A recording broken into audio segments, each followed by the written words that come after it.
চলবে, ওটা বিষয় না। ওটা আমাকে দিলে ওনারা আমাকে হেল্প করবে, ওনাদের দিলে আমি তাদের হেল্প করবো। এখানে কোনো দলাদলি গ্রুপিং কোনো কিছু নাই। এখন এই মেসেজগুলো আমি যেমন দিচ্ছি, ওনারাও দিচ্ছে মেসেজগুলো, সবাই আমরা দিতে থাকবো।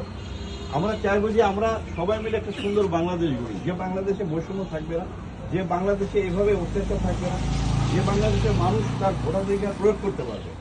সে ঠিক করবে যে আমি ওনাকে নিব না, ওনাকে নিব না, ওনাকে নেব, এমপি হিসেবে, চেয়ারম্যান হিসেবে, মেম্বার হিসেবে কাকে নেব, মানুষই ঠিক করবে, চাপিয়ে দেওয়া হবে না। আমরা তেমন একটি বাংলাদেশ গড়ার চেষ্টা করতেছি সবাই মিলে। এবং আপনারা যারা সচেতন মানুষ, এদেশের নাগরিক, আসলে প্রত্যেকটা মানুষ কিন্তু মূল্যবান ভোটার।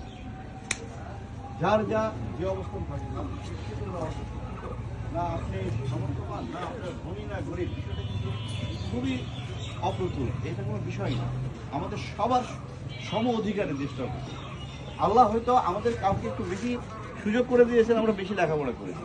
হ্যাঁ, এখানে কারো মেধার কিন্তু অভাব নাই।